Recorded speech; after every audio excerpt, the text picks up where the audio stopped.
អ្នកដែលគាត់មុខខ្មៅមុខស្អាប់មុខជាប់មុខរោមុខស្នាមមុខខ្មោចមុខអាចរយចាមុនផ្ទុះមុនកប់មុនក្បាលខ្មៅខ្ញុំរីកខមមិនឲ្យអ្នកគ្នាប្រើ3មុខនេះណាចឹងសម្រាប់ឈុតមុខផងខ្ញុំវាមាន3មុខដែលខ្ញុំលក់ដាច់ប្រចាំក្រុមហ៊ុនដែលក្រុមហ៊ុន AK7 ខ្ញុំផ្ទុះទីផ្សាររហូតដល់7ឆ្នាំគឺដោយសារតែឈុតមុខហ្នឹងហើយអ្នកដែលគាត់មានបញ្ហាមុនបងប្អូនប្រើផលិតផលច្រើនហើយអត់បាត់ជាប់ទាំងផ្ទាំងបងប្អូនគ្នាអាចសាកមកប្រើប្រាស់ជាមួយនឹងឈុតមុខខ្ញុំមានអីគេមានហ្វូមលាងមុខអូកានិកហ្វូមនេះប្រើបានតាំងពីមនុស្សចាស់ប្រុសស្រីកូនក្មេង2ឆ្នាំឡើងទៅប្រើបានហ្វូមនេះគឺសម្លាញ់ចេញមកពីធម្មជាតិនៃច្រកប៉ិតប៉ិតហ្មងកុំចាត់មេរោគធូលីដីជាតិពោធិ៍សារធាតុកខ្វក់ជំរុះកោសិកាចាស់ចាស់កុំចាត់មុនសាច់មុនកាមបន្ទាប់មកអាសេរ៉ូមនេះបងប្អូនណាខ្ញុំឲ្យអ្នកនរគ្នាមើលអាសេរ៉ូមនេះអានេះសេរ៉ូមបងប្អូននេះឃើញសេរ៉ូមតួនាទីវាគឺច្រើនណាបងប្អូនផ្ដល់ជាទឹកផ្ដល់ជាសំណើមកាត់បន្ថយស្នាមជីជ្រួញកាត់បន្ថយស្នាមឲ្យខ្មៅពរុំរុនញើសលាបទៅបងប្អូនមុខតឹងណែនគឺសេរ៉ូមនេះសំឡើងមកពីពពួកទឹកឃ្មុំដែលជួយព្យាបាលដែលជួយផ្សះពីខាងក្នុងជាពិសេសគឺអ្នកដែលគាត់មានបញ្ហាស្បែកគាត់ស្រួលស្បែកគាត់ជ្រួញសេរ៉ូមនឹងលាបឲ្យឃើ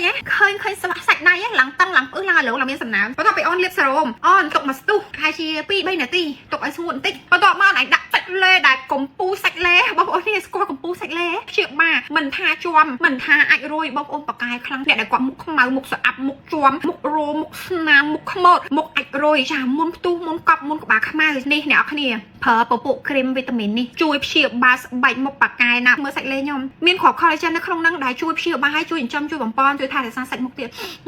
និយាយពីថាក្លិនវិញញាក់សាច់នេះបងប្អូននេះមើលសាច់លេខ្ញុំសិតតែពពុះវីតាមីនល្អបងប្អូនគ្នាអ្នកគ្នាប្រើជាមួយសេរ៉ូមហើយលេយកហើយហ្វូមនេះមួយថ្ងៃលាង2 ទៅ 3 ដងមកអាសាលាងមុខតិចបើមុខអ្នកដែលគាត់អាសារ៉ូឡើងមុនអាសាលាងមុខកំចាត់មេរោគធូលីដីជាតិពោចាញ់ណាបើអត់កំចាត់ទេបងប្អូនប្រើលេយកសេរ៉ូមល្អយ៉ាងណាបើលាងមុខអត់ស្អាតទេវាស្មើនឹង0ដូចគ្នាទេចាវាជួយដែរវាបាន30-40% វាមិនបានជួយ100%ចឹងហ្វូមនេះកុំចោលណាប្រើមួយសេតហ្នឹងទៅកុំចោលអ្នកនរគ្នាចាសាច់លេយកនេះល្អបងប្អូនគ្នាល្អណាស់សាមុខខ្ញុំទាំងងន់ណាចិត្ត5ខែបានលេយកនេះកុំអីឡើងមុនពេញមុខហ្មងខែដំបូងចូលខែដំបូងអត់ដឹងខ្លួនមានកូនឡើងមុនឡើងពេញមុខបន្ទាប់មកបានដឹងថាខ្លួនឯងមានកូនហើយចាក់ដាំលាបមួយលេយកនេះអូយបងប្អូនគ្នាបាត់មុននៃឆង់ហ្មងចឹងសម្រាប់អ្នកដែលគាត់ចង់បានជាមួយនឹងសេតនេះតោះខ្ញុំដាក់ប្រូម៉ូសិនណាសម្រាប់មួយឈុតនេះដែរមានជាមួយនឹង Foam Organic AK7 សេរ៉ូម Haya ជាមួយនឹង Premium Collagen Night Cream តម្លៃត្រឹមតែ$28តែប៉ុណ្ណោះ